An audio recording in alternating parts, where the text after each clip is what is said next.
Bonsoir amis auditeurs de My Radio et bienvenue à ce 32e numéro de Charlène Parlons-en avec pour invité Dr Boga Sako Gervais qui est président de FIDOP et représentant aussi de la société civile qui est avec nous. Je vais aller dans son palmarès pour avoir pour vous donner un peu plus d'informations sur notre invité. Dr Boga Sako Gervais, enseignant chercheur à l'université Félix Houphouët-Boigny et il a aussi président de l'ONG FIDOP et il a aussi écrivain de 6 livres. Notre invité aura le temps de se présenter à vous-même, voilà, de façon plus profonde s'il le souhaite. Et nous sommes bien entendu aujourd'hui samedi 27 janvier 2024 et il est exactement 15h08, ce qui veut dire 20h08 à Abidjan et 21h08 à Paris. Et donc nous sommes au 32e numéro et je suis bien entendu Charlène Mosou, votre modératrice. Donc, c'est quoi le thème de notre sujet ce soir? C'est bien entendu la société civile ivoirienne. Est-elle, c'est même pas serait-elle, hein, on affirme carrément, est-elle un mythe ou une réalité? Et donc, je pense que c'est la question que nous avons posée à notre invité ce soir, qui a la lourde responsabilité de nous édifier sur ce thème. Et après ce qu'il va dire, nous allons lui poser des questions. Docteur Boga, bonsoir. Oui, bonsoir, chère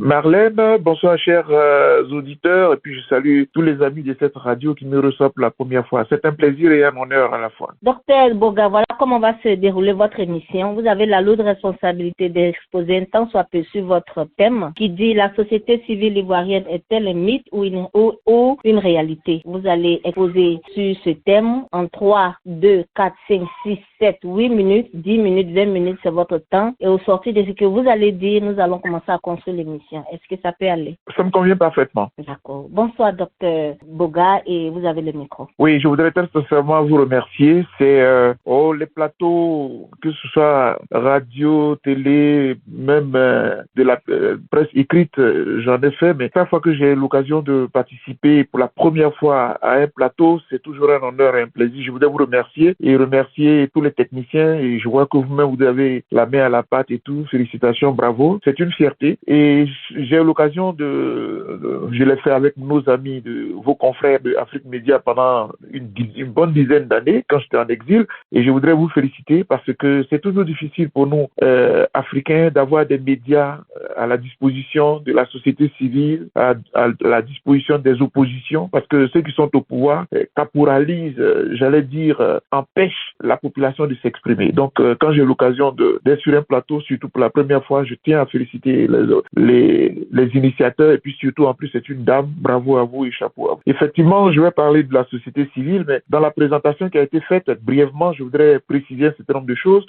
Docteur Boga Sako Gervais, docteur parce que je suis enseignant-chercheur à l'université du Côte d'Ivoire, précisément à l'université de Bouaké, où j'ai été moi-même étudiant, la première promotion de cette université-là, et j'enseigne là depuis 2005.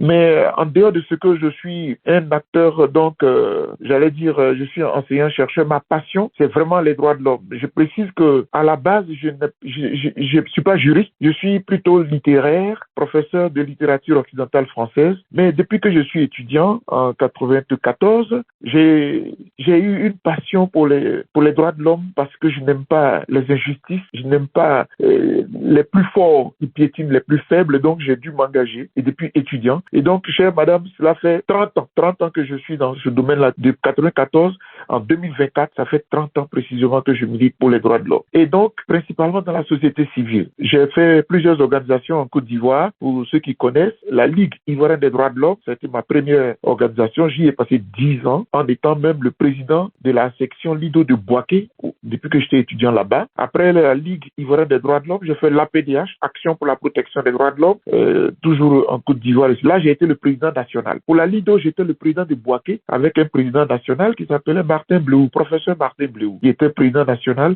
et j'étais le président de Bouaké. Et puis après l'APDH, j'ai fait la Commission nationale des droits de l'homme, donc une structure gouvernementale où j'ai été secrétaire exécutif en tant qu'acteur de la société civile nommé par décret présidentiel dans cette structure-là. Et puis voilà, en 2009, je décide de créer la FIDOP, la Fondation internationale pour l'observation et la surveillance des droits de l'homme et de la vie politique. Voilà un peu, docteur Boga. Donc, je suis vraiment un vieux de la vieille au niveau de la société civile ivoirienne. Mais bon, voilà. Mais pour terminer ma présentation, il est bon que je dise que depuis 2010, j'ai dû être contraint à l'exil parce que mon pays a connu une crise internationale entre deux personnalités qui ont été à une élection présidentielle. Les deux disent qu'elles ont gagné l'élection présidentielle. Ce que la communauté internationale a trouvé à faire, c'est de choisir un camp, celui du président, de M. Ouattara, et de désavouer totalement les institutions de la Côte d'Ivoire, le Conseil constitutionnel, donc bafouer la constitution de mon pays, attaquer même le président de mon pays, et voilà. Donc, en tant qu'acteur de la société civile, j'ai été invité sur les plateaux de télé, j'ai dit que l'ONU s'était trompée, que l'ONU avait outrepassé ses compétences. Ça m'a valu des menaces de mort, et donc, quand M. Ouattara advient au pouvoir, je n'ai pas eu d'autre choix que de fuir mon pays. Et en exil, je me suis pas tué, j'ai continué à défendre mon pays, à défendre le président, à la CPI, j'ai fait tout ce que j'ai pu, j'ai parcouru toute l'Europe, les États-Unis, animé des conférences. C'est comme ça que j'ai terminé les livres que j'ai écrits, 6 livres, etc. Et donc, à la fin, le président Gbagbo a été acquitté avec Charles Blé Goudé. Ils sont rentrés au pays et moi, j'ai regagné mon pays, la Côte d'Ivoire, après le retour du président Gbagbo, le 9 juillet 2021. Voilà. Parlons maintenant de la société civile. Vous me posez la question, la société civile ivoirienne, est-ce un mythe ou une réalité? Mes chères madame, quand je viens de vous faire ma présentation, vous avez déjà une partie de la réponse à la question. La société civile est une réalité. Elle peut être taxée de tous les noms, mais c'est une réalité. Et la société civile est celle qui peut sauver l'Afrique. Les pays, les sans-voix. La société civile est le seul créneau que nous avons pour pouvoir parler au nom des populations à la vérité. Parce que même les partis politiques qui sont composés aussi d'une partie du peuple, de la population, mais les partis politiques ont pour ambition de briguer la magistrature suprême, de diriger le pays. La société civile n'a pas cette ambition, a priori. Et donc, elle dit aux dirigeants, vous voulez diriger le pays, très bien. Priorité, les droits des peuples, les intérêts des populations. Parce que les partis politiques, très souvent, ils ne pensent qu'à leurs propres intérêts en ignorant les intérêts de la population. C'est quoi la société civile? La société civile désigne l'ensemble des associations, des organisations non gouvernementales qui agissent dans l'intérêt des populations. Ce sont des structures apolitiques, mais quand on dit apolitique, ça veut dire qu'elles n'ont pas d'ambition politique. Une organisation de la société civile ne peut pas dire je m'en vais, je vais devenir président. Non, c'est pas l'objectif. Et donc, c'est pourquoi on dit qu'elles sont apolitiques. Elles n'ont pas d'ambition politique. Mais très souvent, les gens confondent en disant, comme elles sont apolitiques, elles n'ont pas le droit d'intervenir dans la sphère politique. Elles n'ont pas le droit de prononcer sur les affaires politiques. C'est une grosse erreur. Car dans la société elle-même, elle est politique. Les droits de l'homme sont politiques. Dans le domaine où je suis, c'est encore plus grave. Tout est politique. Mais dans la société civile, il y a les mutuelles des villages, il y a les associations, il y a les coopératives, les syndicats de journalistes, les syndicats d'étudiants. Tout ça, c'est la société civile, globalement. Les gens, ils se trompent. Et bon, et aujourd'hui, je suis devenu spécialiste dans le domaine. Donc, je fais des cours de droits de l'homme, des cours de droit international humanitaire. J'enseigne aux uns et aux autres ce que c'est que la société civile, ce que c'est qu'une ONG. Voilà. Donc, voici globalement défini la société civile. Elle a la particularité d'être un contre-pouvoir. Parce que lorsque le pouvoir gère, la société civile se présente comme un contre-pouvoir. En même temps qu'elle défend les intérêts des populations, elle présente les besoins des populations à ceux qui dirigent. En même temps, elle les critique. En même temps, elle leur dit, vous êtes au pouvoir, mais vous n'avez pas tout pouvoir. Parce qu'en démocratie, le pouvoir appartient au peuple. Donc, celui qui dirige, il a tendance à abuser du pouvoir. La société civile est là pour le rappeler à l'ordre. Voici globalement présenter la société civile. Mais je dois pouvoir dire qu'elle lutte beaucoup pour qu'il y ait la paix sociale, mais surtout, elle lutte pour que les dirigeants respectent la loi, qu'il y ait la bonne gouvernance. Vous voyez, quand vous commencez à critiquer quelqu'un pour qu'il y ait la bonne gouvernance, qu'il n'y ait pas d'abus, que les policiers ne fassent pas n'importe quoi, que le pouvoir ne soit pas corrompu, qu'on n'abuse pas des populations. Donc, évidemment, elle prend des positions politiques. Donc, très souvent, on est menacé. Selon les statistiques des Nations Unies, pour l'année de 2010, je crois, environ 1000 défenseurs des droits de l'homme étaient traqués par an, soit tués, soit emprisonnés. Je me rappelle encore Floribert Etchebeya de la RDC qui avait été tué à l'époque. Gros scandale mondial. Mais les défenseurs des droits de l'homme, c'est le risque qu'ils courent tous les jours. En Côte d'Ivoire, et pour terminer dans la présentation, parce que je voudrais que les uns et les autres se prononcent et posent des questions. En Côte d'Ivoire, la société civile, elle a beaucoup travaillé et elle-même, elle continue de travailler, mais en même temps, si vous vous basez sur la crise de 2010 que je viens de décrire, vous allez voir que la société civile a beaucoup été l'objet de de traques, de menaces de la part des dirigeants. Souvenez-vous, chère madame, en 2010, nous prenons position, beaucoup de citoyens ivoiriens se retrouvent en exil. Beaucoup sont emprisonnés, beaucoup ont perdu la vie. La Côte d'Ivoire la société n'est pas totalement politique. Il y a des politiques, mais il y a des organisations de la société civile. La communauté internationale ne fait pas la part des choses et on met tout le monde dans le même sac. Je veux parler de la Côte d'Ivoire, mon pays. La société civile est celle qui a beaucoup œuvré pour que la démocratie advienne. Sachez qu'il y avait sous Fouet un seul parti politique, le PDCI-RDA. Tout le monde était inexistant, il n'y avait pas d'opposition. C'est comme ça que les premiers universitaires ont commencé à créer des organisations de la société civile, notamment des défenses des droits de l'homme. Je me rappelle, le professeur Vaudier, même M. Gbagbo, eux tous, ils n'existaient pas en tant que parti politique. Ils se sont basés sur les organisations syndicales estudiantiles, notamment la FESI, la Fédération estudiantine scolaire, pour que le multipartisme advienne en Côte d'Ivoire en 1990. Et c'est à partir de 1990 que les premiers partis politiques d'opposition ont commencé à exister. Le FPI, le PIT de Vaudier, le FPI de Gbagbo, etc., etc. Et c'est dans la même mouvance, dans la même année 90, que la Ligue ivoirienne des droits de l'homme a obtenu son premier récépissé. Je vous rappelle que la LIDO, la Ligue ivoirienne des droits de l'homme, a eu pour l'un des premiers fondateurs, M. Vaudier, Francis, qui était universitaire, professeur d'université de droit, et après il est devenu parti politique.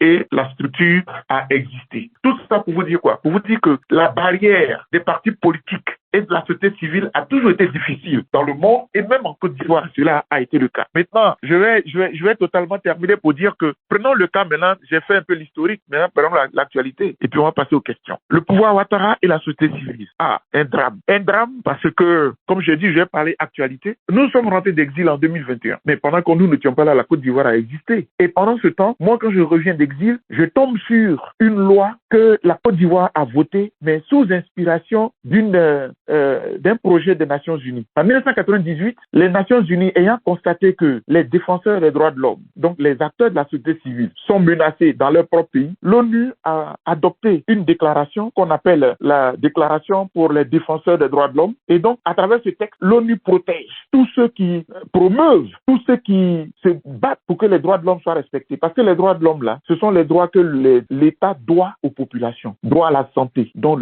l'État doit donner la santé aux populations. Droit à l'éducation. L'État doit garantir l'éducation. Droit au travail. L'État doit trouver, etc., etc. Donc, quand l'État ne fait pas son travail, la société civile en général et les défenseurs des droits de l'homme en particulier réclament cela à l'État. Donc, l'ONU a pris ce texte-là en 1998 et qui est rentré en vigueur le 8 mars 1999 pour défendre les défenseurs des droits de l'homme. Parce qu'ils sont en danger dans le monde entier. C'est pas seulement en Côte d'Ivoire, mais surtout en Afrique où on n'a pas vraiment de protection et puis notamment en Côte d'Ivoire sous le pouvoir Ouattara. Et donc, ce qui m'épate, quand je rentre d'exil, la Côte d'Ivoire a adopté un texte qu'on appelle la loi. C'est une loi qui a été votée par le Parlement. Ça, je rends hommage à tous les acteurs de la société civile. Pendant que nous, on était en exil, on criait contre le pouvoir Ouattara, pouvoir dictatorial, on a crié, on a fait tout ce qu'on peut. Et en Côte d'Ivoire, la société civile a obtenu une loi, le vote d'une loi, la loi numéro 2014-388 du 20 juin 2014. Donc, c'est une loi qui a bel et bien été promulguée par M. Ouattara en 2014, qui est en vigueur. Donc, moi, on arrive en 2021, on trouve cette loi-là. Mais c'est une aubaine. C'est une aubaine. Et cette loi me plaît parce que, chers auditeurs, chère madame, je vais vous lire l'article 5 de cette loi. L'article 5 de la loi qui est en vigueur en Côte d'Ivoire dit: les défenseurs des droits de l'homme ne peuvent être poursuivis, recherchés, arrêtés, détenus ou jugés à l'occasion des opinions émises et des rapports publiés dans l'exercice de leurs activités. Pour celui qui ne comprend pas cet article, l'alinéa premier que je viens de lire, en simple, ça veut dire tant que les défenseurs des droits de l'homme sont en train de faire leur travail, on ne doit jamais les poursuivre, on ne doit jamais les arrêter, les rechercher, etc. Donc c'est la même chose. La même loi a été votée sous Laurent Gbagbo, sous le président Laurent Gbagbo. D'ailleurs, je crois que c'est cette loi de Laurent Gbagbo qui a inspiré M. Ouattara pour faire adopter cette loi-là. Les journalistes, dans l'exercice de leur fonction, tant qu'il a écrit un papier, tant qu'il a fait une déclaration en tant que journaliste, on ne doit jamais le mettre en prison. On a appelé ça à l'époque la dépénalisation des délits de presse. C'est-à-dire que si vous êtes trop fâché, vous lui collez une amende pécuniaire. C'est-à-dire il a 1 million à payer parce qu'il a insulté le président, mais jamais on ne doit le mettre en prison. C'est ce que ça veut dire. Et c'est sous ce même schéma qu'on a calqué, on a copié pour faire cette loi qui protège les défenseurs des droits de l'homme. Mais à notre grande surprise, qu'est-ce qu'on constate en Côte d'Ivoire? Prenons le cas de Pichéric Balé, qui ne fait que faire la prison à chaque fois. Prenez mon cas, moi je suis arrivé, paf, le procureur m'a convoqué, on m'a placé sous contrôle judiciaire, ça fait 2 ans. Chaque fois que je dois sortir du pays, il faut qu'un juge me donne l'autorisation. Au moment où je vous parle, je suis à Paris, je suis revenu en mission pour rencontrer mes collaborateurs parce que j'ai des représentants dans 12 pays à travers l'Europe et les États-Unis. Et chaque 2 mois, chaque 3 mois, je les visite pour voir comment fonctionnent les droits de l'homme, comment fonctionnent les structures, etc., etc. Donc, je termine par là pour dire, les gens écrivent les textes. Ils disent qu'ils sont démocrates. Ils disent qu'ils sont respectueux de la démocratie, de la bonne gouvernance. Tout ça, les textes existent, mais ils les violent à tout bout de champ. Entre la théorie et la pratique, c'est le jour et la nuit. Donc, les défenseurs des droits de l'homme sont toujours, et les acteurs de la société civile en général, et les défenseurs des droits de l'homme en particulier, sont toujours obligés de lutter avec les dirigeants pour que la liberté d'expression soit respectée. Dans mon pays, la Côte d'Ivoire, vous ne pouvez pas faire une grève, vous ne pouvez pas faire une marche, vous ne pouvez pas insulter, vous ne pouvez pas critiquer, vous n'avez pas dit insulter parce que insulter c'est un délit. On ne peut pas critiquer le président, on ne peut pas le juger. Et pourtant, c'est quoi un président? C'est quelqu'un qui a été élu par le peuple, lequel peuple détient le pouvoir. Mais non, c'est lui en Afrique, le dirigeant il est Dieu. Toi tu es qui pour le critiquer? Pourquoi Macron s'est fait gifler en France? Mais parce que Macron il est à l'écoute des citoyens, il va vers les citoyens. Et si un citoyen seul n'est pas content, le président doit s'arrêter pour lui répondre. Parce que c'est le citoyen là qui fait du président ce qu'il est. Nos dirigeants ne veulent pas entendre ce discours-là. Ils pensent que quand ils sont présidents, ils sont nos dieux. S'il a critiqué le lendemain, ce sont des loupards qui vont se présenter chez vous. Si ce ne sont encore des microbes avec des bactéries. Voilà la réalité que nous traversons en Côte d'Ivoire. Donc, bref, je voulais m'arrêter là. Je pense que j'aurai l'occasion avec quelques questions d'approfondir tout ce que je viens de vous décrire. Mais c'est notre lot quotidien. C'est notre lot quotidien. Mais en même temps, il faut-il baisser les bras? Non. Parce que si nous baissons les bras, nous allons laisser nos pays à des assoiffés de pouvoir, à des dictateurs, à des gens qui ne sont là que pour penser à leurs propres intérêts. Ils sont élus, c'est leur parti politique. Tout le pays doit penser comme eux ils veulent penser. Le rattrapage ethnique, c'est eux leur ethnie qui doit triompher. Les autres ne doivent pas exister. Or, ce que nous demandons dans la société, on ne veut pas tous être des députés, ni des maires, ni des ministres, ni des présidents, mais on voudrait que chaque citoyen profite de la richesse du pays. Mon pays est très riche, mais combien sont-ils qui profitent de la richesse du pays? Bref, c'est un propos liminaire. Je ne sais pas combien de minutes ai-je utilisé, mais j'ai voulu planter le décor au matin. Je suis prêt à toutes les questions. Oui, la société civile est politisée, des critiques, mais parfois bidons. Je suis trop bien placé et très à l'aise pour répondre à qui que ce soit sur n'importe quelle question. Et je dis. D'accord. Voilà qui est dit. Hein. Notre invité est disposé et disponible pour nos questions. Merci bien, Monsieur Boga et Dr Boga, et merci pour cet exposé-là, concis, précis, mais toutefois qui vous expose, hein, parce que on va causer ce soir. Ah oui, bien sûr. Ah oui, bien sûr. J'aime bien. Docteur Boga, j'ai une question un peu indiscrète. Hein. Vous allez m'excuser. Allez-y. Je vous la pose. Ah non, allez-y, chère madame. Est-ce que c'est parce que vous êtes à Paris que vous vous exprimez ici? Est-ce que si vous étiez à Abidjan, vous auriez même accepté l'invitation? Ah oui, merci de la question. Ce qui montre très clairement que beaucoup de mes compatriotes m'ont dit, Docteur Boga, mais il a été bouillant pendant l'exil, pendant 10 ans, mais il est rentré, paf, il s'est tué. Oh, chère madame, je vous assure que si j'étais à Abidjan, j'aurais accepté l'invitation sans problème. Mais c'est lorsque je suis même quand je suis sur leur plateau de télé, j'arrive à placer une critique, mais de façon mesurée. C'est tout simple parce que, alors, je vais rentrer en Côte d'Ivoire dans les jours qui viennent. Vous pensez que ils vont voir l'émission, ils vont entendre l'émission. Vous pensez que quand je vais le faire à l'extérieur, qu'arrivant, on va pas m'étayer? Non. Le problème, c'est quoi? C'est que faites des critiques. Moi, j'ai en 10 ans d'exil, et bien même avant, j'ai toujours fait des critiques. Mais vous allez voir sur YouTube, sur toutes les chaînes, les critiques sont basées sur des faits, sur des textes. Je n'ai pas le temps d'insulter. Parce que, généralement, les gens insultent pour insulter. Si j'étais à Abidjan, oui, j'allais faire cette émission. Mais demandez aux Ivoiriens, même quand je suis rentré là, sur les plateaux de télé, je critique M. Ouattara, mais de façon mesurée. Mais pourquoi? Parce qu'il y a toujours une épée de Damoclès qui plane sur nos têtes. M. Ouattara n'aime pas la critique. Mais en même temps, il ne peut pas nous museler. Donc, moi, je pense qu'il va nous mettre en prison, et c'est qu'il va mettre toute la Côte d'Ivoire en prison. Je ne parle pas parce que je suis à Paris, mais chaque fois que je suis sur les plateaux de télé, parce que tous les plateaux de télé sont pro Ouattara, pratiquement. politiquement. Donc,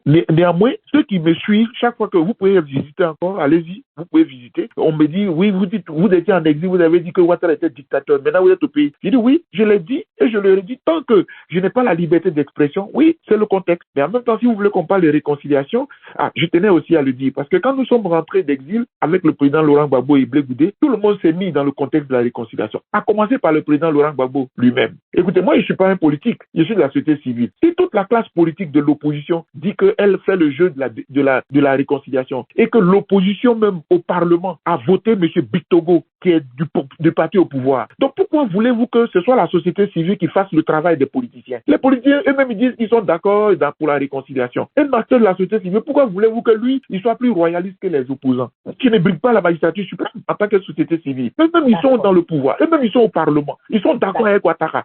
Alors donc c'est pas moi qui vais faire le travail à leur place. D'accord. Désolé si je vous interromps, je voulais vous poser une autre question. Voilà. Merci bien, Monsieur Boga, et j'aime bien cette confidence avec laquelle vous êtes en train de nous servir ce soir. Et ma prochaine question est la suivante. C'était de façon implicite que je vous ai posé cette question, mais vous avez su la reconstituer. Et effectivement, quand vous étiez en exil, vous étiez très bouillant, et quand vous êtes rentré, et vous avez expliqué tout, donc je pense qu'on va passer à autre chose. Donc la prochaine question, c'est quels sont vos rapports avec le reste de l'opposition en Côte d'Ivoire? Parce que, en fait, c'est ce qui a fait que moi j'ai composé ce thème. La société civile ivoirienne serait-elle un mythe ou une réalité? On voit Thierry Ballet qui est en train de faire aussi son travail des citoyennes de la Côte d'Ivoire. On vous voit aussi de côté. On voit l'honorable Saleh Semoko qui se dit indépendant, donc on va dire plus ou moins les sociétés civiles aussi, qui est de son côté. On voit M. Jean Bonnier aussi qui fait... Bon, quels sont vos rapports? Parce qu'on a l'impression que vous faites des luttes dispersées. Est-ce que ça peut nous aider? Ça, c'est une très bonne question. Non, mais ça, c'est une très, très bonne question. Alors, il faut la prendre à deux niveaux.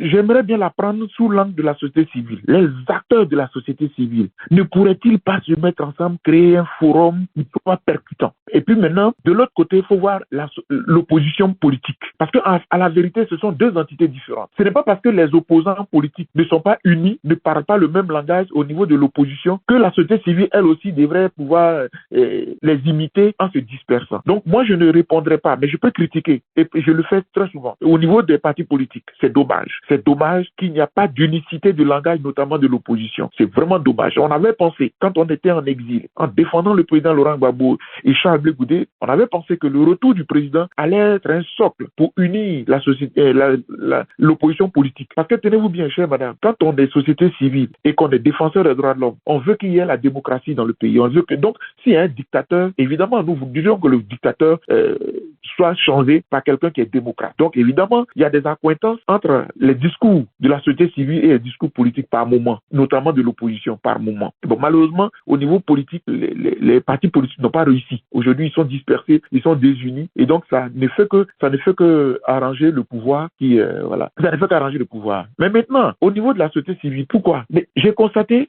moi je viens d'exil. Je me rappelle très bien, on est allé à une réunion une fois avec le ministre de la Réconciliation, à l'époque c'était M. Kakabe, quand ce ministère existait. Il nous convoque, il y a une grande réunion et tout. Mais vous prenez la parole, vous allez voir les autres de la société vont vous dire, mais tu parles à ton nom seul, tu parles pas au nom de Pierre ni de Paul, tu parles pas au nom des autres. J'ai constaté sur le terrain, après 10 ans d'exil, moi j'arrivais, donc je suis tout à fait étranger à mon propre pays. Il n'y a pas d'union, il n'y a pas d'unité, il n'y a pas une grande coalition qui engloberait toute la société civile. Et quand vous prenez une initiative, je me rappelle très bien encore, je peux même la nommer une tata, c'est comme ça qu'on l'appelait, qui m'a dit, mais toi tu viens d'arriver, c'est toi qui veux montrer que tu peux unir les gens, quoi. Une façon de dire que pendant que toi tu n'étais pas là, il n'y avait pas. Donc j'ai été mis devant les faits accomplis. Résultat, la société civile, ce sont des organisations libres. Personne n'a le monopole sur personne. Personne n'est maître de personne. C'est la liberté d'expression, mais malheureusement, il n'y a pas une unicité d'action. Sauf des cas précis sur lesquels nous nous retrouvons. Moi, je me suis plusieurs fois retrouvé avec Chérie parce que j'ai des très bons rapports avec elle. On a fait la fac ensemble. Donc, quand elle était en prison, j'ai envoyé une délégation la visiter en prison. J'ai pris des positions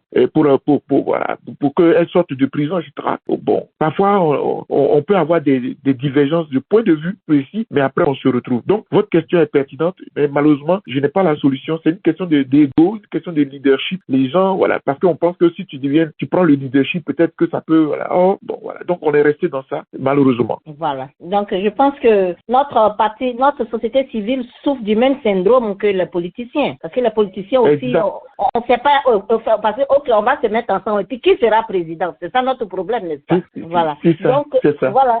Donc, j'ai tellement de questions, mais j'ai mes amis qui sont là, nombreux, qui veulent poser leurs questions. Les amis, je vais déjà ouvrir, hein, et puis par moment, moi aussi, je vais poser mes questions.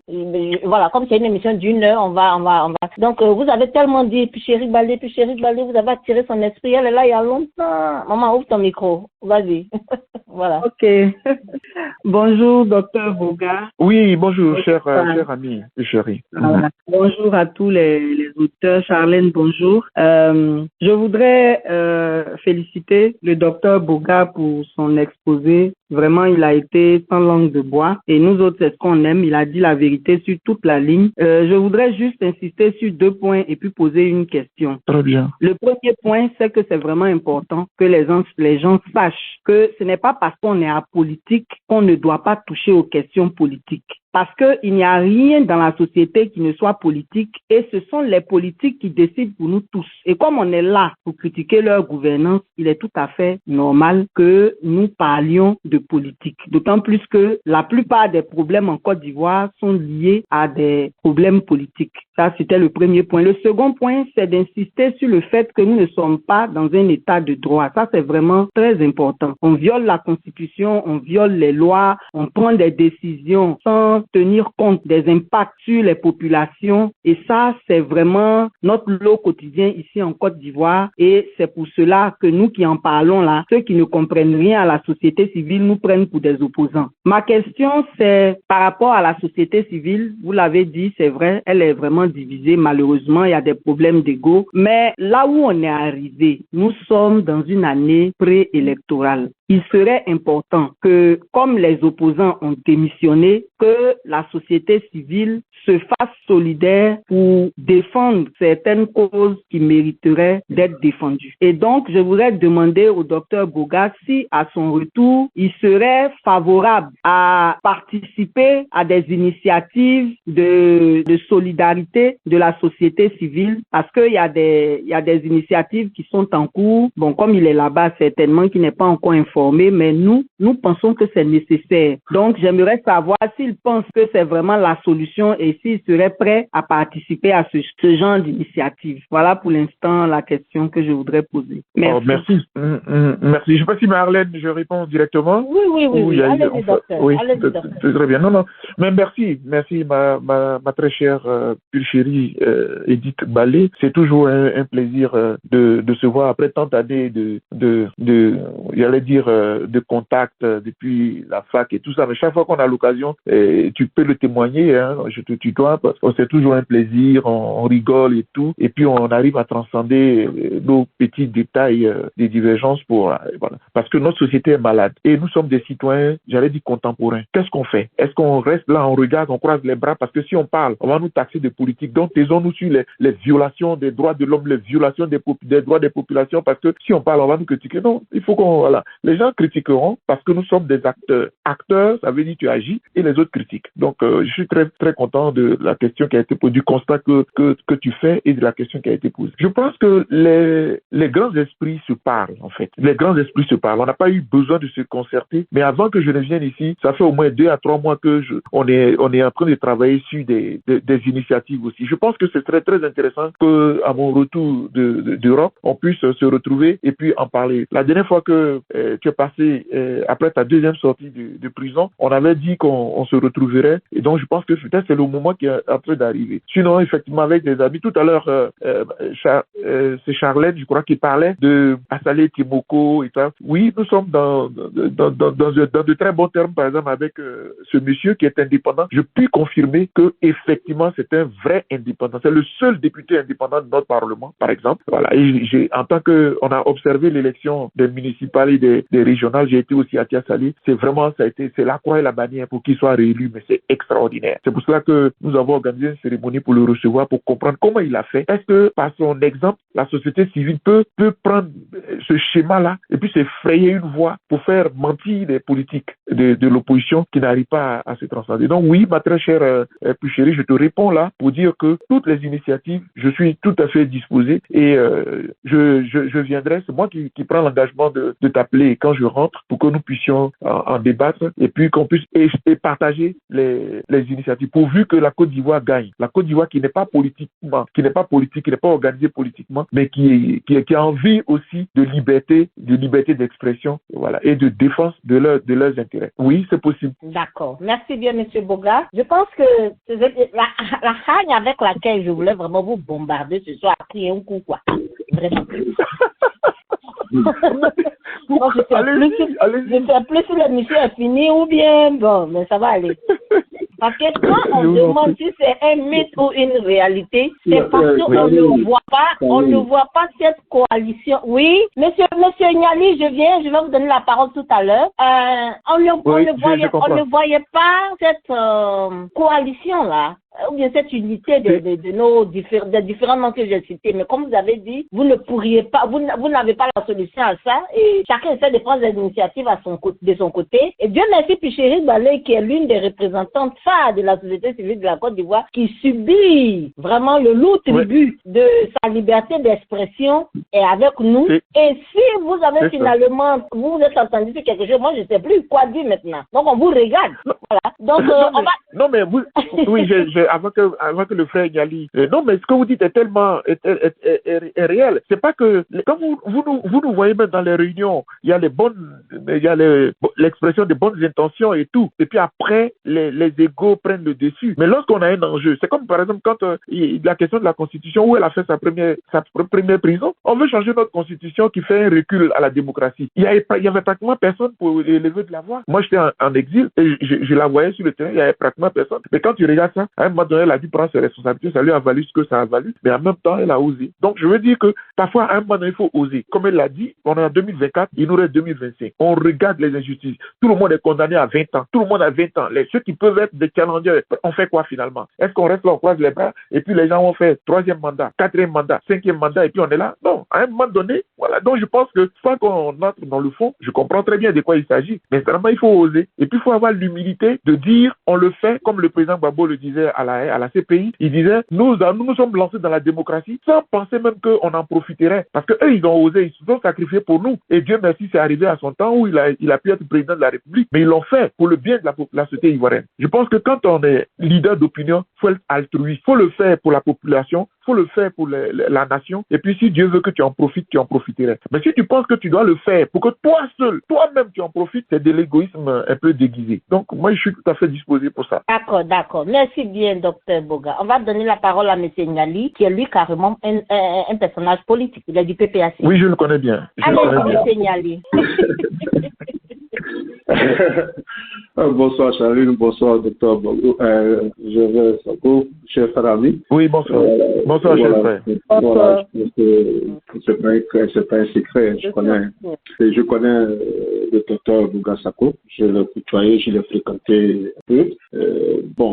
Cette fois-ci, je vais me détacher un peu de cette fraternité-là, tu lis, et puis rentrer dans le vif du sujet de cette émission-là, qui est assez intéressante parce qu'on parle des droits de l'homme et il y a beaucoup à dire. Je pense que docteur dans ses explications de son introduction a dit beaucoup de choses. Et lorsqu'on écoute l'introduction, on se dit bon, effectivement, il faudrait que ce côté des droits de l'homme soit enseigné aux Ivoiriens parce que un constat qu'on fait, beaucoup d'Ivoiriens ignorent les droits. Et ça, c'est un fait. Et donc, je vais revenir là-dessus. Pour l'instant, je vais poser 2 ou 3 questions si vous me permettez, Charlie, parce que j'ai beaucoup de choses à dire et que le docteur Sako aura le temps, en fait, de nous expliquer pourquoi ce genre de prise de position, quelque part, qui paraît pour nous autres assez ambigu pour créer les droits de l'homme. Et puis, voilà les perspectives avec les droits de l'homme, qu'est-ce qui peut véritablement apporter, non pas sur la société ivoirienne, mais à les Ivoiriens dans l'ensemble, en ce qui concerne les droits de l'homme, et puis la société civile en tant que telle. Parce que là, dans le débat, j'ai vu Koucheni Balou, que je salue du passage, qui met des actions sur le terrain à travers ces émissions, qui enseigne un peu le rôle de la société civile dans ces interventions, qu'on le suit souvent, qui dénonce certains tas de la société à travers ses émissions propres à elle, et où on enseigne beaucoup de choses. Et ma première question dans cela, est-ce qu'il ne serait pas intéressant au docteur Boga Sako de faire une telle émission aussi, où il parlera des droits de l'homme, où il enseignera aux Ivoiriens, voici comment doit fonctionner la société avec les droits de l'homme qui sont capables, comment vous pouvez intervenir sur cela. Je pense que cela va instruire beaucoup des Ivoiriens par rapport à cette démarche, à cette démarche pédagogique qui est sur les réseaux sociaux, où on apprend beaucoup de choses, où vous pouvez toucher plusieurs milliers de personnes à travers cette instruction-là, qui va réveiller l'esprit des Ivoiriens. Ça, c'est un. Parce que l'émission de la sœur David enseigne beaucoup de choses aux Ivoiriens. Hein. Il y a beaucoup de choses qu'on apprend en ce qui concerne sur les lois et tout qui sont cachées. Comme vous le savez, beaucoup d'Ivoiriens font pas des recherches dans ce sens-là. Donc, il y a beaucoup de lois au niveau de l'Assemblée qui sont enfouies. Et donc, elle va chercher des informations. Elle porte ça à la connaissance des Ivoiriens. On se rend qu'il y a beaucoup de choses qui sont cachées dans l'Assemblée. Il y a des lois qui sont pas mises à la disposition de la population ivoirienne parce que nos élus, ils ne font pas ce devoir d'enseignement. Hein. Après une loi est votée, ils ne sont pas valeurs par leurs électeurs pour dire, bon, voici une loi qui a été votée, voilà comment il faut les comporter. Ça, c'est un. Donc, est-ce que vous n'avez pas d'intention, pour revenir à ma question, je fais une telle émission où vous devez enseigner uniquement sur les droits de l'homme pour que les gens puissent en profiter de cela? Ça, c'est une première question. Deuxième question. J'ai vu votre position en tant que président de FIDOP au jour du cours des élections de la députation et autres là, où vous avez conduit une déclaration que les élections municipales s'est bien passé. Or, nous avons constaté qu'il y a eu beaucoup d'irrégularités un peu partout sur l'ensemble du territoire. Donc, on se demande d'où vient cette déclaration où, naturellement, beaucoup d'Ivoiriens savent que cette élection a été plus ou moins truquée et il y a eu beaucoup de triches. Et la FIDOP pointe une déclaration pour dire les élections se sont passées. Alors, on se pose la question, d'où tenez cette information? Si vous avez cette information-là, est-ce que ce sont les gens qui travaillent pour la FIDOP dans ce sens, qui ont parcouru toute la Côte d'Ivoire, qui vous donnent des informations avant de prendre ce genre de déclaration, qui met en contradiction ce que vous dites, parce qu'il y a les faits qui sont là, qu'on pouvait que cette élection était plus ou moins truquée. Ça, c'est une deuxième question. Et la troisième question, je voulais savoir, lorsque les assises du ministère de l'Éducation nationale, est-ce que la FIDOP a été associée dans l'analyse, de comment on appelle l'État, quelle expression qu'ils emploient au niveau du ministère de l'Éducation? Il y a eu des États généraux de l'Éducation nationale, où certaines décisions ont été prises pour l'éducation nationale. C'est-à-dire que sur une période de 5 ans, 10 ans, si nous ne sommes pas, est-ce que la FIDOP dans cela? Et parce que, à mon avis, ce serait très intéressant pour qu'on puisse, l'Afrique, en général pour la Côte d'Ivoire, puisse faire un pas sur les droits de l'homme et que les droits de l'homme doivent être enseignés à partir d'un certain nombre de classes, ne pas que demain, on voit Micheline Babé, on voit certaines personnes en train de se défendre, pouvoir passer certaines informations qui pourront être élémentaires. Parce que on n'enseigne pas ça aux enfants. On ne nous enseigne pas dans les écoles. On apprend ça sur l'État à travers un certain nombre de dialogues pour dire voilà comment on se combat. Est-ce que c'est intéressant? Ma question, est-ce que vous êtes associé à cette décision-là ou bien est-ce qu'il faut avoir négocier auprès du ministère de l'Éducation pour qu'à mon avis, que les droits soient enseignés à partir d'un certain nombre de classes pour que les futures générations qui vont arriver puissent savoir que c'est quand c'est un vote, comment se comporter dans la société, facile mes droits, comment il faut les défendre. Bon, je m'arrête là pour l'instant. Très bien. Et je vais le voir. Allez-y, docteur. Non, mais merci, mon frère Niali. Merci. Je suis très content de te retrouver. Je pense que c'est, je suis en train de chercher ton département, non, ton état aux États-Unis, à New Jersey, voilà, où tu m'as reçu. Ouais, New Jersey, voilà, où j'ai été reçu. Tu m'as reçu avec, au moment où on se battait pour notre pays, pour notre pays bafoué, etc. En tout cas, merci beaucoup. C'est un plaisir.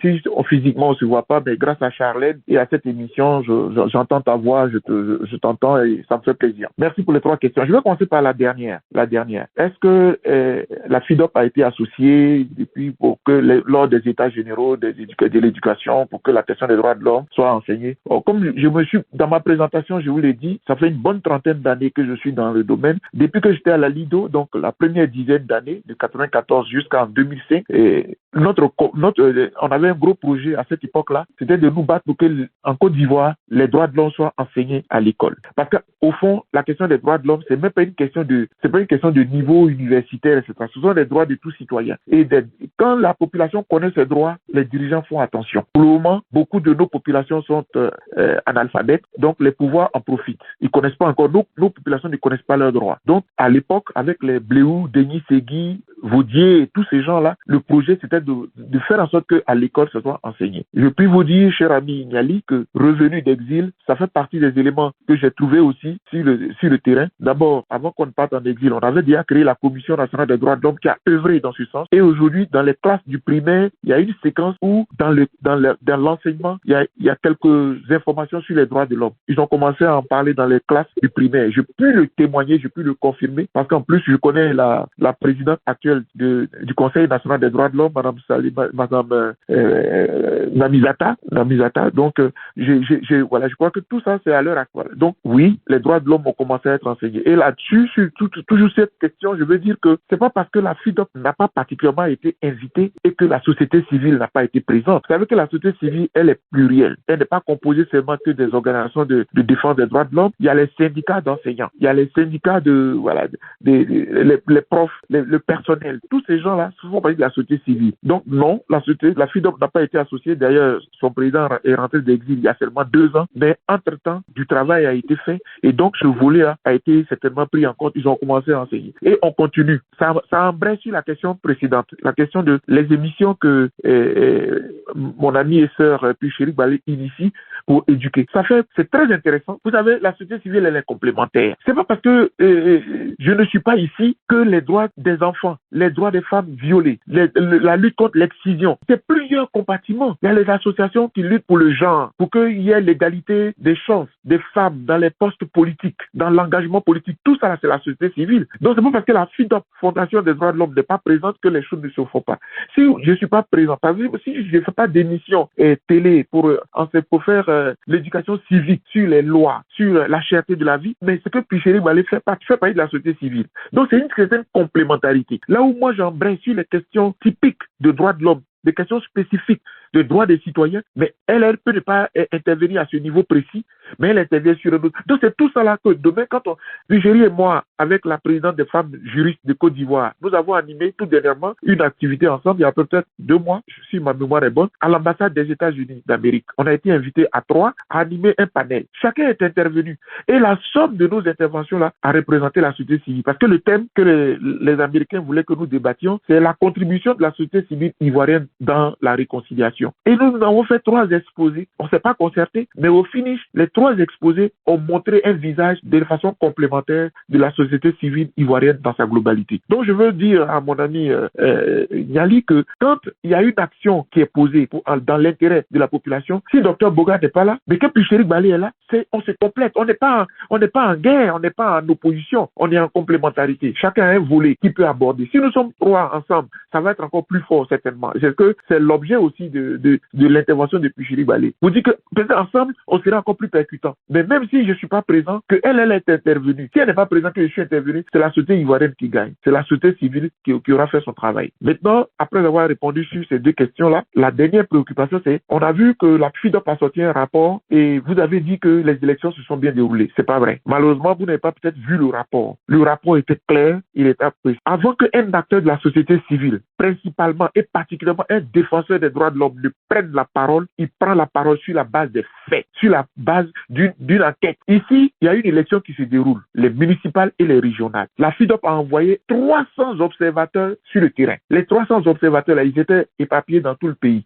Et le rapport que nous avons sorti, là, il est cinglant. Faut pas voir l'aspect. On dit la question de la fraude. Tous les observateurs que nous avons envoyés, là, ils n'ont pas attrapé, ils n'ont pas photographié quelqu'un en train de bourrer les urnes, en train de remplir les urnes. Donc, nous disons que dans le rapport, on a dit clairement que la commission électorale indépendante a été défaillante par des dysfonctionnements, par une sorte de dédoublement. Les représentants dans les bureaux de vote, les membres de la commission électorale indépendante sont phagocytés par le parti au pouvoir. Ce sont des acteurs du parti. On l'a dit dans le rapport. Et c'est sur la question des fraudes que nous disons que nous n'avons pas attrapé les gens en train de frauder, mais nous concluons que la fraude, si elle a existé, elle a dû se faire sur les listes électorales. Or, le jour de l'élection, c'est pas la liste électorale que nous contrôlons. Elle a déjà eu lieu de contrôle.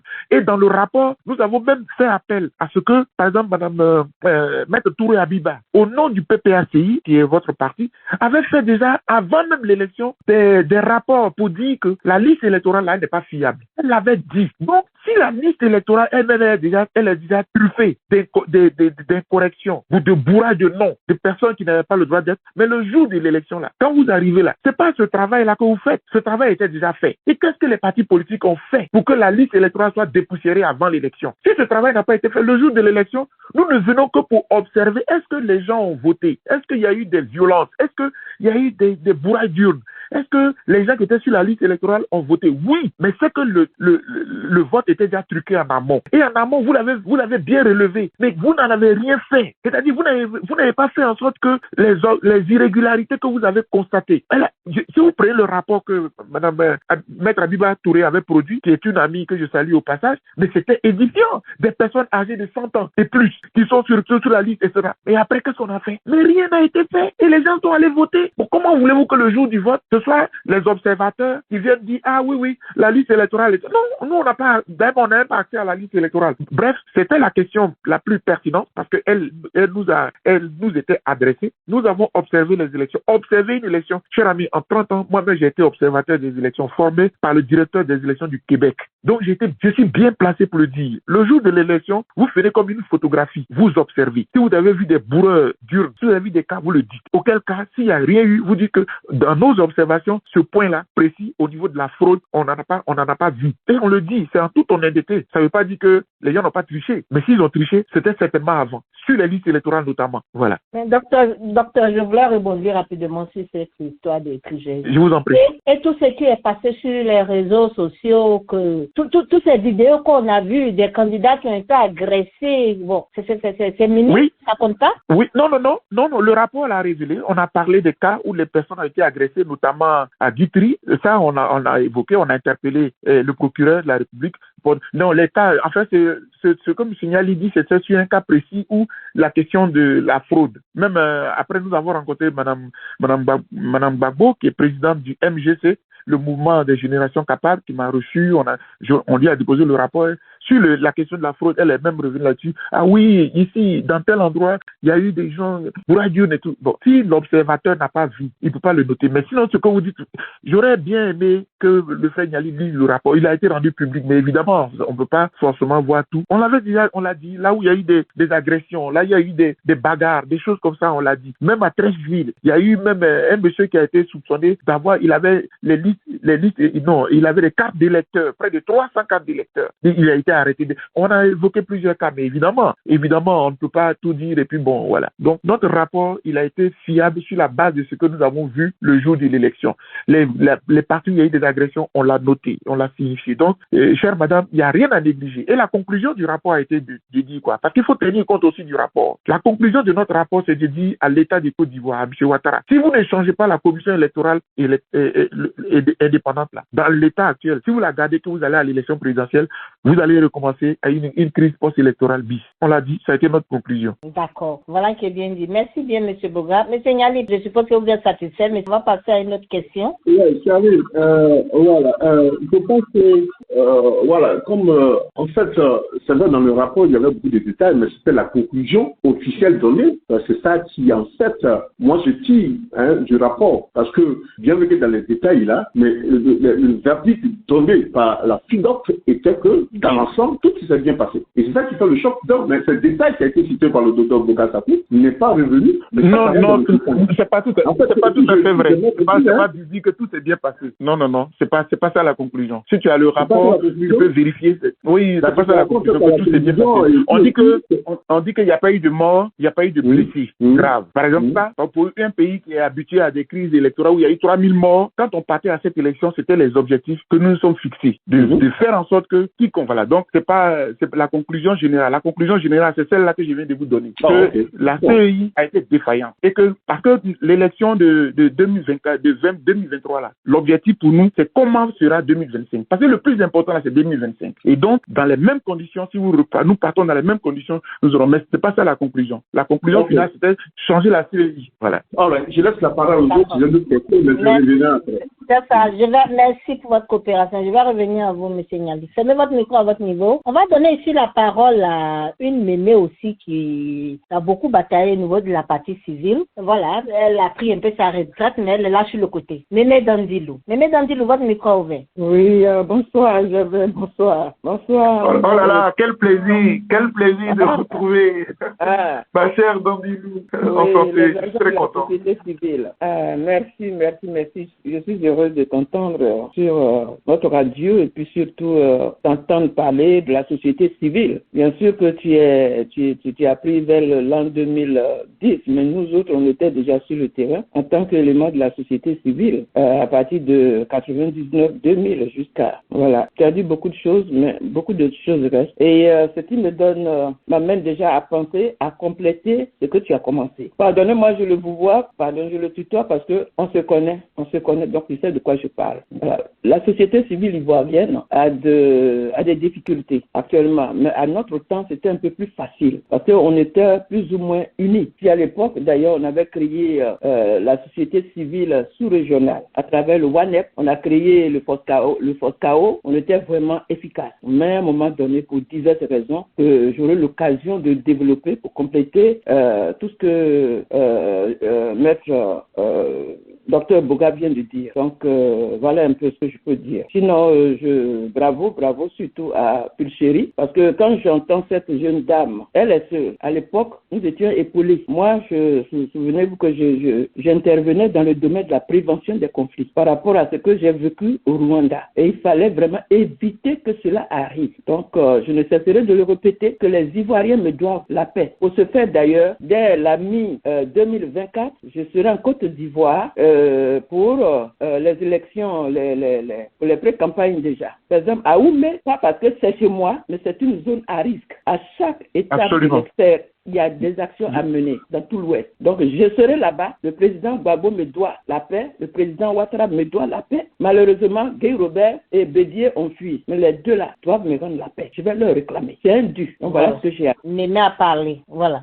Mais en tout cas, je voulais, Charlène, avec votre permission, oui, je voulais vraiment lui dire que je suis très heureux, moi aussi, de la retrouver ici. Chaque fois que j'ai eu l'occasion d'aller aux États-Unis, on s'était retrouvés. Elle est même venue une fois à Washington, où je donnais une conférence et tout ça. On s'est vu plus d'une fois. Je suis très, très fier. Et c'est le combat continue. On n'a pas baissé les bras. Tout ce que vous avez sémé en tant que des aînés, depuis lors qu'on se connaît, jusqu'à aujourd'hui, je pense que ça continue. Voilà. Par exemple, la relève est assurée. Vous avez tout à l'heure félicité Pulchéry, donc la relève est assurée. En tout cas, bravo également. Et moi, je suis dans le secret. Je suis au courant de tout ce que vous avez fait avant que la guerre n'arrive pour que vous puissiez éviter le pire.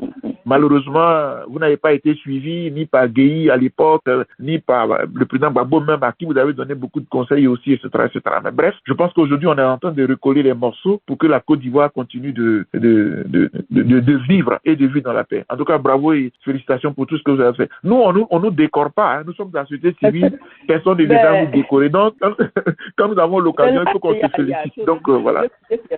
Bleu Boudet qui est rentré avant de partir, il m'a appelé, il m'a dit, il m'a honoré le plus. Il m'a dit, écoutez, maman, par le passé, tu m'avais inculqué la notion de paix et je vais la mettre en pratique maintenant. J'ai besoin de ta bénédiction. Ça, c'est vraiment un grand honneur. Il est en Côte d'Ivoire, mais je ne sais pas, et nous allons. Parce que cette fois-ci, après l'élection 2025, on doit pouvoir faire le passage. Et non encore. Souvenez-vous, j'ai sorti un livre en 2014. Ça, c'était un cri de cœur. Une république de présidents. Mon cri de cœur pour la Côte d'Ivoire. Ça veut dire beaucoup de choses. Et quand je vais confronter les gens qui me disent, Madame Dandi, vous nous avez parlé, on ne vous a pas écouté. Où êtes-vous? Revenez, où êtes-vous? On me réclame. Mais je dis aux autres, attendez. Donc on s'apprête. Voilà un peu. En tout cas, je vous remercie. D'accord, merci pour ta présence et pour ton soutien. Je vous rappelle que Mémé est une modératrice à part entière de Mind Radio. Et voilà, c'est sa radio. Voilà, avant de donner la parole, je ne sais pas si Dr Eddy veut dire quelque chose. Avant de donner la parole à quelqu'un d'autre, permettez que je lise la question de M. Mouloukou Traoré Suleiman qui m'a été acheminée. Il dit que la société civile est l'ensemble des organisations non gouvernementales qui assistent comme groupe de pression pour défendre les intérêts des individus et des collectifs. Qu'elle représente, quel exemple ou que peut-il nous donner pour illustrer le rôle de son ONG? Voilà, il parle de FIDOC. Et aussi, deuxièmement, il demande aussi comment son organisation est financée. Vous avez ces deux questions? Oui, les deux questions. La société civile est un groupe de pression. Comment fonctionne son organisation pour mettre la pression, pour être un groupe de pression? Et puis, deuxièmement, comment est-ce que la FIDOC est financée? Donc, voilà les deux questions qui sont posées. Bon, bref, sur la première question, je voulais lui dire, effectivement, la pression, c'est ça. C'est ça la pression. Quand on dit un groupe de pression, comment vous mettez la pression? La société civile, bon, elle est globale, elle est générale, mais je prends celle que j'anime principalement dans le domaine des droits de l'homme. Dans le domaine des droits de l'homme, on a plusieurs étapes d'intervention pour que les droits de l'homme soient respectés. Parce qu'une structure de défense des droits de l'homme est faite de la défense, de la protection et de la promotion. Défense, protection, promotion. La défense, c'est lorsque il y a eu des cas de violations et puis nous intervenons. Comme vous nous voyez souvent à la télé, la FIDOC condamne, la FIDOC dénonce, faites des déclarations, parfois vous faites des conférences de presse. C'est ça la pression. Vous mettez la pression. Il y a des cas même où vous êtes obligé de rester en justice. C'est-à-dire que le ministre, il y a quelqu'un, il y a un policier qui a exagéré, vous portez plainte. Ou bien vous assistez les victimes, vous les accompagnez. Parfois même vous trouvez des avocats. À la FIDOC, nous avons un certain nombre d'avocats. On a quelques avocats qui défendent les victimes. Et donc, ça existe. C'est ça la défense. La protection, c'est au niveau des lois.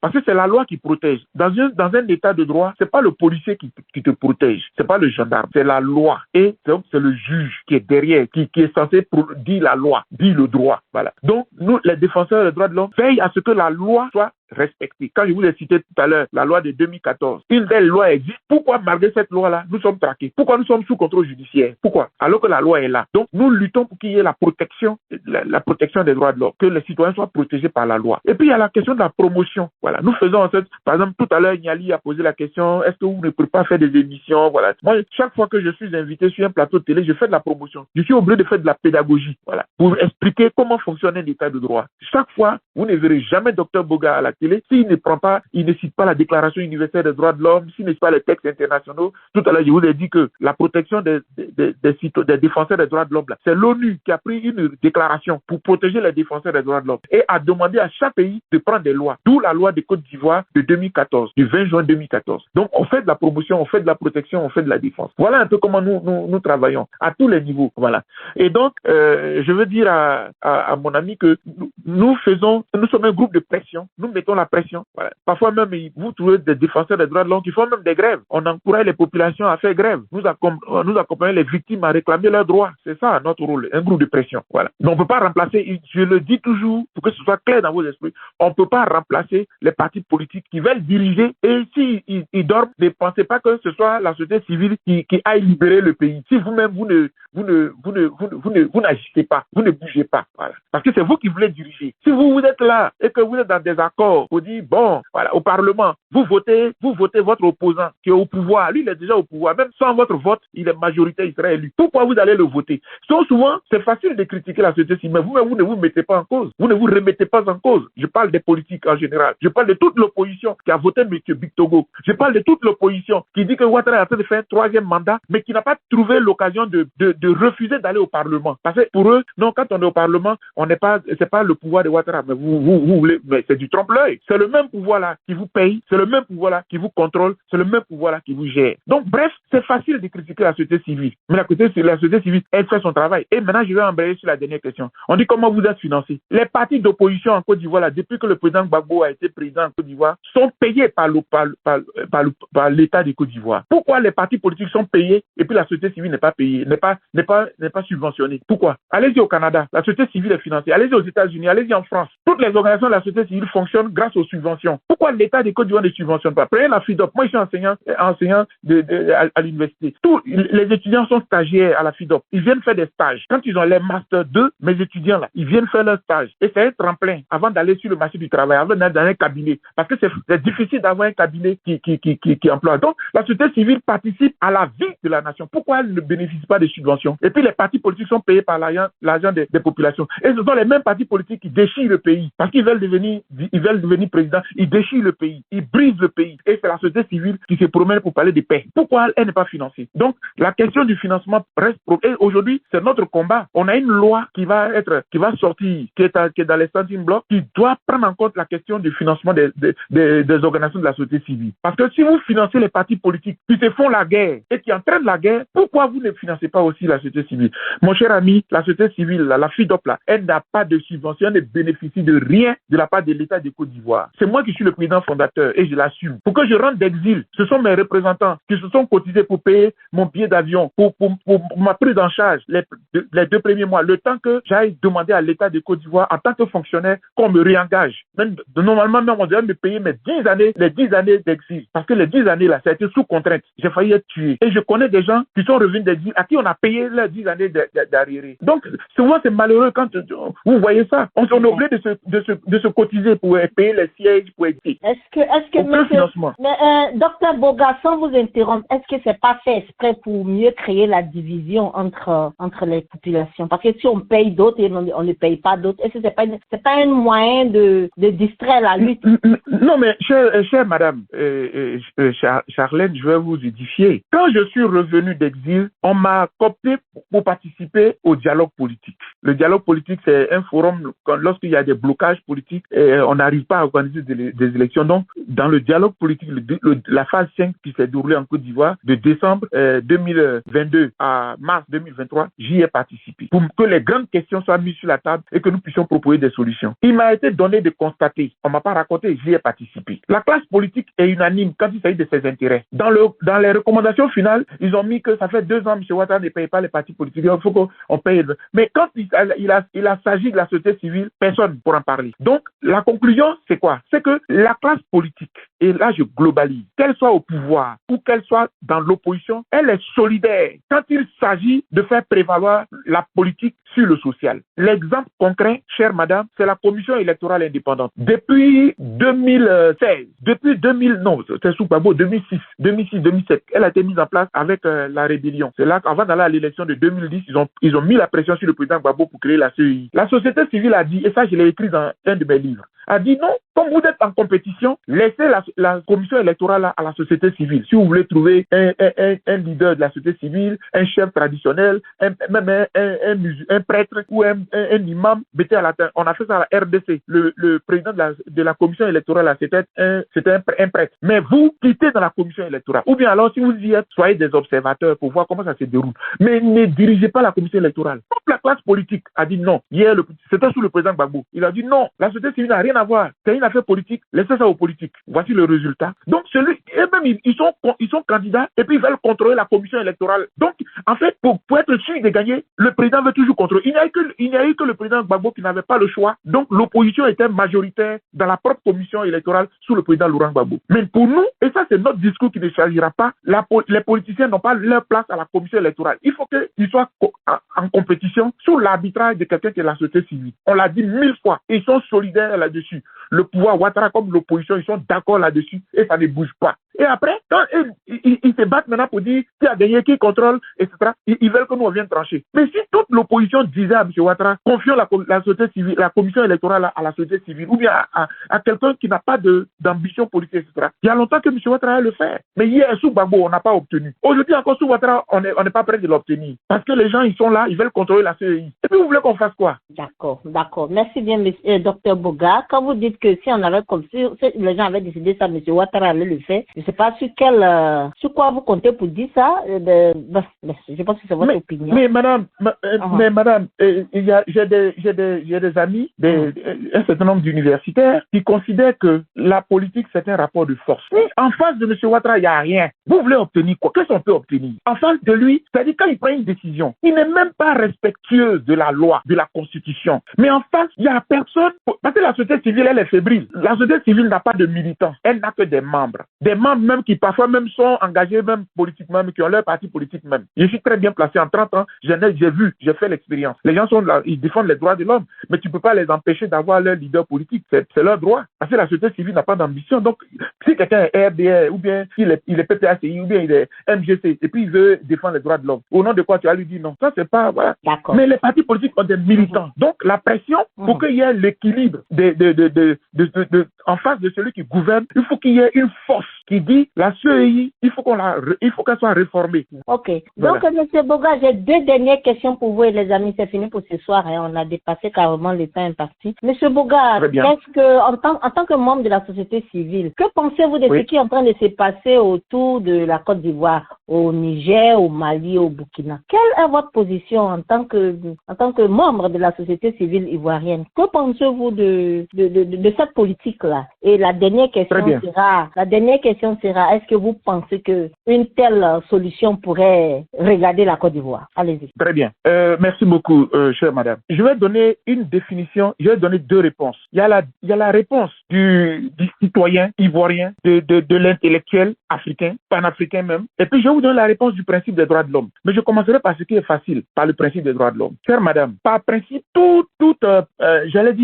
arrivée au pouvoir, c'est pas le terme juste, mais je me contente de cela. Toute arrivée au pouvoir, en dehors de la démocratie, est condamnable et condamnée. Donc, dans mon pays, c'est ce qui a fait que je n'ai pas soutenu la rébellion, je l'ai condamnée. Parce que c'est une rébellion armée qui, au finish, a tué au bas mot 10 000 Ivoiriens sans que M. Gbagbo soit atteint. Et on a tué des innocents. Donc, toute intervention militaire est condamnable et sera condamnée. Et l'expérience de la Côte d'Ivoire me conforte dans ma thèse, dans ma position pour dire que ce sont les innocents qui payent. C'est bon. Quand c'est sans effusion de sang, comme ce fut le cas au Gabon, ils ont eu beaucoup de sang. Il n'y a pas eu vraiment d'effusion de sang. Il y a eu des arrestations. Ça s'est passé en douceur. Mais rien ne nous dit que ce sera toujours en douceur. Et en tant que défenseur des droits de l'homme, qui est un attaché à la démocratie, je ne peux pas conseiller cela à quiconque de prendre.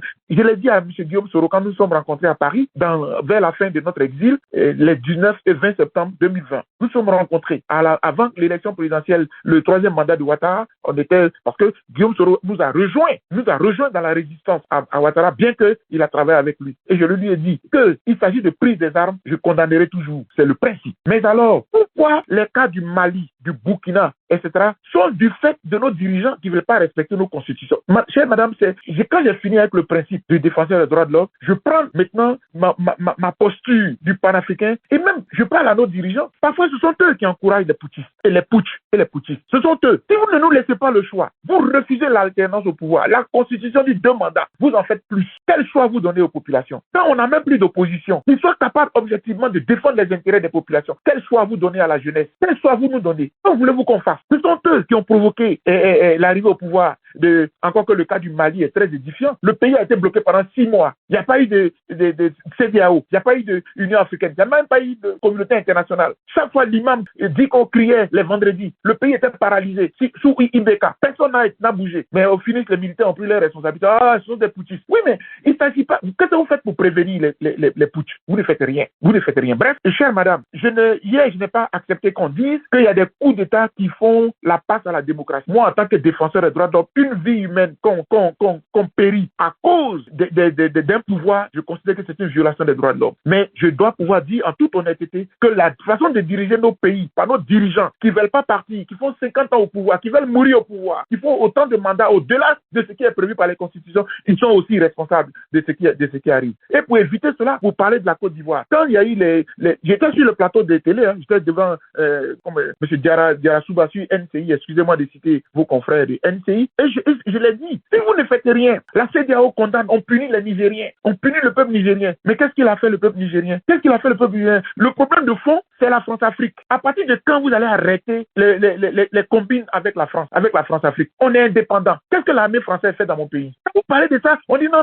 vous êtes, non, mais c'est objectif. On est indépendant ou on n'est pas indépendant? Le franc CFA là, c'est quoi? Ça nous sert à quoi? Il n'y a pas d'intelligence, il n'y a pas de professeur d'économie en Afrique pour nous inventer une monnaie. On nous infantilise. Mais ce discours-là, ce ne sont pas les Ouattara là qui vont faire changer la donne. Ce sont les nouvelles générations. Mais comment les nouvelles générations y parviennent-elles? Elles doivent être intelligentes. Et c'est pour ça que je m'en vais conclure. C'est un cri de cœur, mais c'est un appel aux intelligences, à la société civile, aux partis de gauche, pour se mettre ensemble, pour que nous puissions changer la donne. Si nous ne le faisons pas, ce sont les militaires qui vont prendre leurs responsabilités. Et c'est dommageable pour la démocratie et pour l'intelligence. Parce que quand le militaire arrive là, il ne connaît plus de cadre, il ne connaît plus d'intelligence, il impose une dictature. Dans mon pays là, il y a eu un coup d'état militaire. Donc on sait de quoi ça retourne. Il n'y avait plus d'état de droit. C'était l'état militaire. Voilà un peu, chère madame, ce que je voulais dire sur cette question qui est assez fondamentale que vous posez. Je prie pour que mon pays évite cela. Je prie pour que le président Ouattara entende. Et ça, je m'en vais terminer parce que moi, quand je fais mes analyses, je le fais directement. Avant que je fasse cette émission avec vous, je l'ai fait avec M.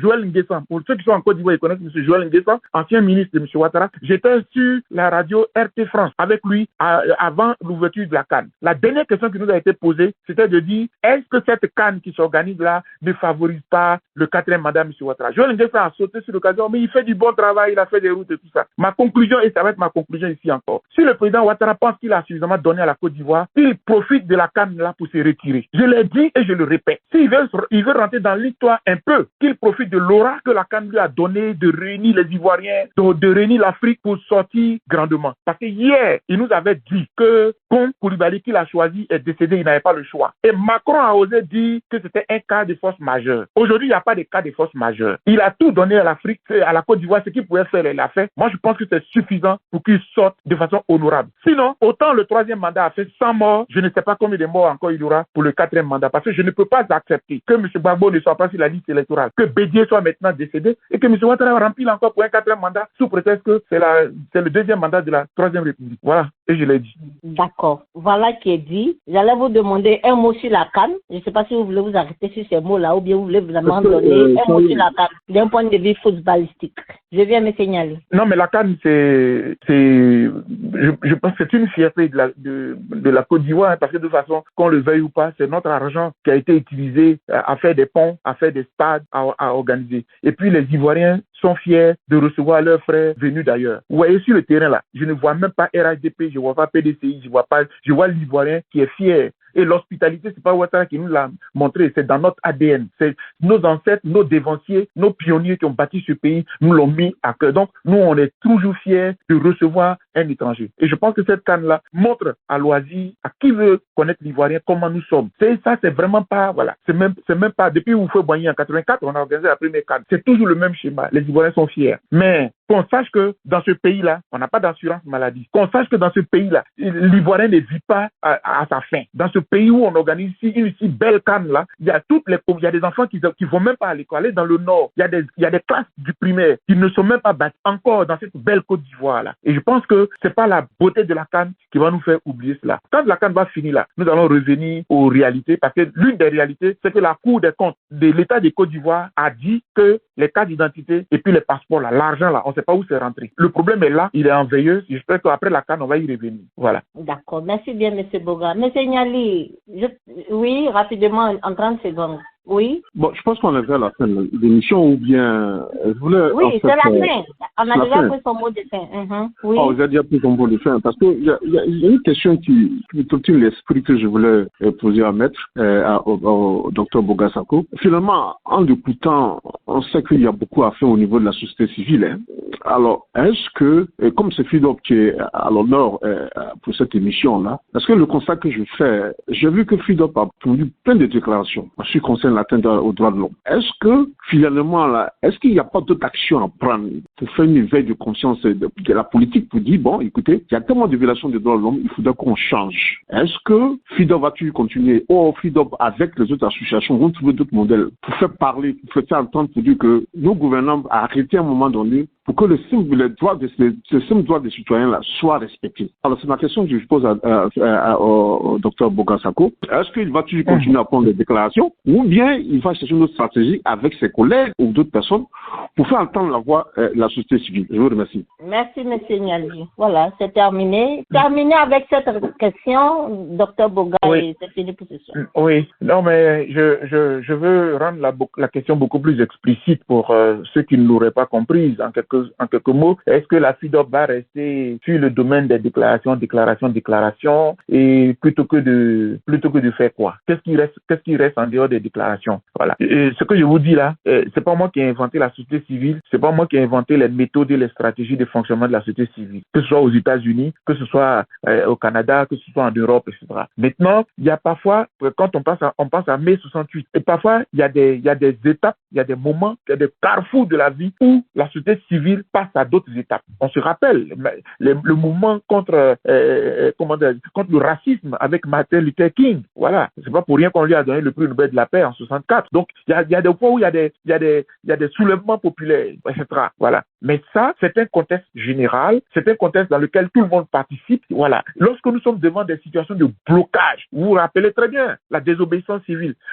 Tout ça, on a expérimenté ça dans notre pays. Hein. Moi, je suis sous contrôle judiciaire pour la désobéissance civile de 2020. On estime que j'étais à l'extérieur, mais j'avais appelé les gens à descendre, etc. Vous arrivez sur le terrain après, mais personne ne tient compte de ça. Et tout ça. Donc, parfois, il faut réfléchir par deux fois avant d'agir. Bref, je pense que ça dépend. S'il y a une mobilisation générale, il y a eu la Révolution française. Pour qu'il y ait la Révolution française, les intellectuels ont fait leur travail et puis un matin, ça a pris. Donc, on ne peut pas dire mais je ne prendrai jamais les armes contre mon pays parce que les armes n'atteignent jamais la cible. Elle prend aussi en compte des innocentes personnes. Par contre, chaque fois qu'il y a la population exprime son mécontentement, je serai aussi partisan parce que j'aime la justice et j'aime l'équité dans mon pays. C'est tout. Merci beaucoup, chère madame. Merci, monsieur Boga, et c'était un plaisir de vous recevoir sur des Mind Radio pour ce 32e numéro. Vous avez répondu à la question suivante. La société civile ivoirienne est-elle un mythe ou une réalité? Et donc, c'est à ces questions-là que vous étiez en train de répondre à travers notre dialogue ou nos données prendre avec nos auditeurs. Merci de vous être connectés nombreusement à nos auditeurs de Mind Radio, depuis Zoom en passant par Zenoya à la conférence. Merci. Et voilà. Docteur Boga, dormez très bien ce soir et bonsoir chez vous. Aux autres, voilà. Merci. Dormez très bien ce soir et bonsoir chez vous. Merci beaucoup, chère madame. Goodbye.